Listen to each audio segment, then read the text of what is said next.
नमस्ते दोस्तों, आप सबका एक बार फिर से स्वागत है आपके अपने YouTube चैनल सत्य सनातन में। अक्सर आपने देखा होगा कि भारतवर्ष में जब भी कोई डिबेट होती है, न्यूज़ पर बैठते हैं लोग या फिर समाचार देने भी बैठते हैं, तो अगर 4 लोग बैठे हुए हैं तो उनमें से 2 भारत की बात करेंगे तो 2 पाकिस्तान के पक्ष की बात करेंगे। और यदि आप पाकिस्तान के न्यूज़ देखेंगे, अगर वहाँ पर 4 लोग बैठे हैं तो चारों के चारों पाकिस्तान की ही बात करेंगे।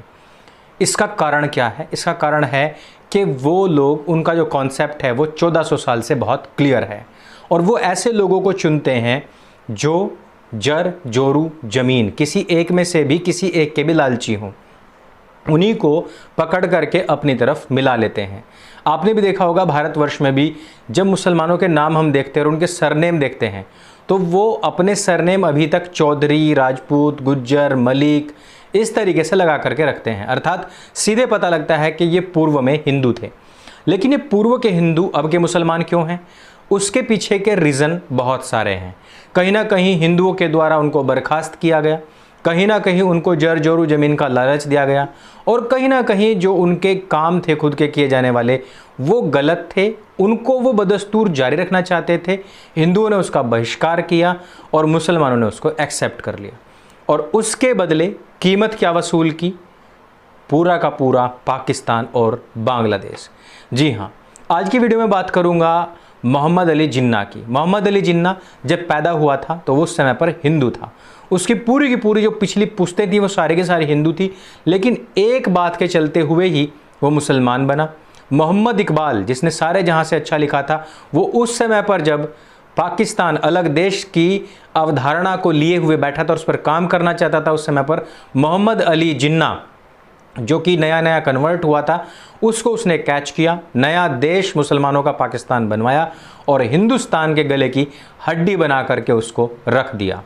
आज के इस वीडियो में बहुत सारी बातें करूंगा, लेकिन सबसे पहले मैं आपको एक बार फिर से बता दूं कि मैंने पिछले दिनों आप लोगों से एक वीडियो का लिंक दिया था और उस पर आपको कहा था कि ये वीडियो को आपने लाइक करना है। उसमें अभी भी लाइक्स की काफ़ी कमी है। पिन कमेंट में मैं उसका वीडियो का लिंक दे रहा हूँ, प्लीज़ जा कर के पहले उस वीडियो पर क्लिक करें, लिंक पर क्लिक करें, उस वीडियो को लाइक करें। कमेंट प्लीज़ ना करें। कमेंट में आप वहाँ पर लिख देते हैं कि अंकुर भाई की वजह से ये सब किया है और वो किया है, वो मुझे अच्छा नहीं लगता है। काम को आराम से करना चाहिए, शांति के साथ में करना चाहिए, उसको गाना नहीं चाहिए।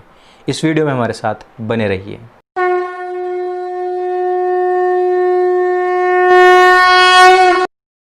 दोस्तों, पाकिस्तान का जो संस्थापक था मोहम्मद अली जिन्ना, उसका जो बाप था वो हिंदू परिवार में ही पैदा हुआ था। एक नाराज़गी के चलते उसने अपना मजहब चेंज कर लिया और वो मुसलमान बन गया था। ता जिंदगी ना केवल इसी मजहब में साथ रहा, बल्कि उनके जो बच्चे थे वो भी इसी मजहब का पालन करते रहे। बाद में तो मोहम्मद अली जिन्ना ने धर्म के आधार पर ही पाकिस्तान को बनवा डाला था। जिन्ना का परिवार मुख्य तौर पर गुजरात के काठियावाड़ का रहने वाला था। गांधी और जिन्ना दोनों की जड़ें इसी जगह से ताल्लुक़ रखती हैं और आपने देखा भी होगा कि जिन्ना के प्रति गांधी का जो रवैया था वो बहुत सॉफ्ट था और उसके पीछे का कारण भी यही था। जिन्ना के दादा का नाम प्रेमजी भाई मेघजी ठक्कर था और वो हिंदू थे। वो काठियावाड़ के गांव पनेली के रहने वाले थे। प्रेमजी भाई ने मछली के कारोबार से बहुत पैसा कमाया। वो एक ऐसे कारोबारी थे जिनका कारोबार जो था वो देश ही नहीं बल्कि विदेश में भी बहुत चलता था। लेकिन वो जिस लोहाना जाति से ताल्लुक़ रखते थे उसके लोग उनके इस बिज़नेस को बहुत नापसंद करते थे। दरअसल क्या है कि लोहाना बहुत कट्टर शाकाहारी होते हैं और धार्मिक तौर पर मांसाहार से सख्त परहेज करते हैं, इसलिए उन्हें जिन्ना के बाप का ये व्यवसाय बिल्कुल भी रास नहीं आता था। लोहाना जाति के जो लोग होते हैं मूल तौर पर वैश्य होते हैं जो गुजरात, सिंध और कच्छ में पाए जाते हैं। कुछ लोहाना राजपूत जाति से भी ताल्लुक़ रखते हैं, अर्थात वो क्षत्रिय भी होते हैं। इस कारण से जब प्रेमजी भाई ने मछली का कारोबार शुरू किया, वो इससे बहुत पैसा कमाने लगे। उनके ही जाति के लोग इस बात का विरोध करने लगे कि भाई बिजनेस ही करना है तो कुछ और कर लीजिए, लेकिन ये जो मांसाहार का बिजनेस है ये हम लोगों को सूट नहीं आता है और हम में से अभी तक किसी ने किया भी नहीं है। उनसे कहा भी गया कि अगर वे ये व्यापार नहीं बंद करते हैं तो उनको जाति से फिर अलग कर दिया जाएगा, क्योंकि आपके अकेले के कारण से सभी लोगों को बड़ी दिक्कत होती है। फिर वो स्थिति आई कि उन्हें वाकई ही जाति से बहिष्कृत भी कर दिया गया। प्रेम जी भाई ने इसके बाद बिजनेस को जारी रखा, साथ ही जाति समुदाय में वापस लौटने की भी थोड़ी थोड़ी कोशिश वो करते रहे। उन्होंने समझाने बुझाने की भी कोशिश की, लेकिन बात नहीं बनी और उनका बहिष्कार जारी रहा। लोगों ने यही कहा कि आप इस पैसे से दूसरा कोई बिजनेस कर लीजिए, और साथ रहने की जो बात थी वो फिर से दोहराई। अकबर एस अहमद की एक किताब है जिन्ना, पाकिस्तान एंड इस्लामिक आइडेंटिटीज़। इसमें विस्तार से उन्होंने इस जड़ों की जानकारी दी है। जिन्ना के बाबा गुजरात में लोहाना जाति से थे, जहां पर मांसाहार पूरी तरीके से पाबंदी थी, लेकिन उनके पिता मछली का कारोबार कंटिन्यू करना चाहते थे। उनको जाति से बहिष्कृत कर दिया गया।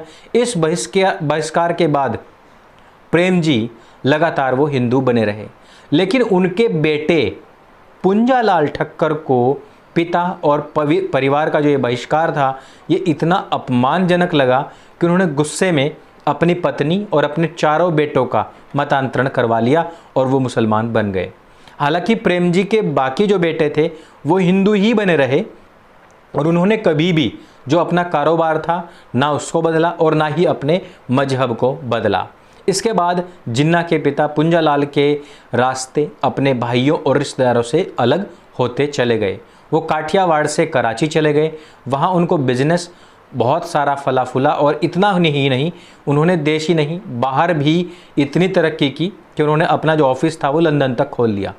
ऐसा बताया जाता है कि जिन्ना के बहुत सारे रिश्तेदार जो हैं वो भी हिंदू ही हैं और गुजरात में ही रहते हैं, लेकिन इसके पीछे कहीं ना कहीं जोरू अर्थात महिला का लालच दे करके मुसलमानों ने उनको मुसलमान बना लिया, ऐसा बताया जाता है। मछली का अधिकतर कारोबार, जो उस कारोबार से जुड़े हुए लोग हैं वो भी मुसलमान ही थे, इसलिए उन्होंने इस्लाम को कबूल कर लिया। 19 साल की छोटी उम्र में ही वकील भी बन गया था। इसके साथ ही सियासत में भी उसकी रुचि पैदा हुई, और शुरुआत में दादा भाई नौरोजी और फिरोज शाह मेहता के वो प्रशंसक बने थे। ब्रिटिश संसद में दादा भाई नौरोजी के प्रवेश के लिए उन्होंने छात्रों के साथ साथ प्रचार भी किया था। तब तक उन्होंने हिंदुस्तानियों के साथ हो रहे भेदभाव के खिलाफ संवैधानिक नजरिया भी जो अपना लिया था। जिन्ना के माँ बाप ने बच्चों की परवरिश बहुत ही खुले माहौल में की थी, और स्टार्टिंग में जिन्ना जो था वो अपने आप को बहुत ही ओपन और उदारवादी कहता था, और यहाँ तक कि वो अपनी इस्लामिक पहचान भी छिपाता था, बताता नहीं था। और शुरुआत में वो रहता भी हिंदुओं के बीच में ही था, क्योंकि बचपन की जो बातें थी वो उसके याद भी आती रहती थी। लेकिन सियासत में जिस टाइम पर वो घुसा, और जिसको आप गुनगुनाते हैं कि सारे जहां से अच्छा हिंदुस्तान हमारा, इसको लिखने वाला जो इकबाल था उसके अंदर का जो जहर था वो उबाले मारने लग गया था। उसके अंदर का जो इस्लाम था वो उबाले मारने लग गया था। आपको एक और मैं चीज़ बता दूं कि जब 1920 में जब यहाँ पर खिलाफत आंदोलन हुआ, तो उस समय पर जितने भी उदारवादी मुसलमान थे उन सभी मुसलमानों ने भी कट्टर इस्लाम का परचम अपने हाथ में उठा लिया था, और उन्होंने यही कहा था कि मुसलमान जो कर रहे हैं वो बिल्कुल ठीक कर रहे हैं। समझ में आया? तो यह है जो इकबाल हो या फिर मोहम्मद अली जिन्ना हो, इस तरीके जितने भी लोग थे जिनको हम उदारवादी के रूप में स्टार्टिंग में जानते थे, ये सब लोग भी कट्टरवादी मुसलमान बन गए थे, और इन्होंने ही इस्लाम का झंडा अपने हाथ में लेते हुए आगे बढ़ते हुए भारत के ही टुकड़े करवा दिए थे। अब कुछ लोग कहेंगे कि भाई डिस्क्रिमिनेशन तो है, बहुत सारी बातें तो हैं हिंदुओं के अंदर जिसके चलते ये जो दलित हैं ये मुसलमान बने, खुद जिन्ना जो था वो मुसलमान बना। लेकिन मुझे आज तक एक बात समझ नहीं आई कि मुसलमानों में भी जो अंसारी हैं, जो शेख हैं, इनकी दोनों की भी आपस में आज तक नहीं बनती है। बिहार के मुजफ्फरपुर में एक ऐसी जगह है, एक ऐसा गांव है जिसमें कि सड़क के बीचों बीच दीवार खड़ी कर दी गई। क्यों?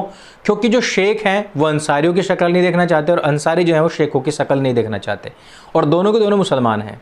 अब मैं आता हूँ जातिवाद के ऊपर कि जातियाँ अभी तक भी मुसलमानों में हैं। जातियों की छोड़िए, वहाँ पर अभी भी सवर्ण, OBC, SC और ST मुसलमानों में भी हैं, और उसी तरीके का वो आरक्षण भी लेते हैं अल्पसंख्यक आरक्षण के साथ ही साथ। तो अगर हम इसको डिस्क्रिमिनेशन नहीं माने तो ये कितना बड़ा दोगलापन नहीं कर रहे हम?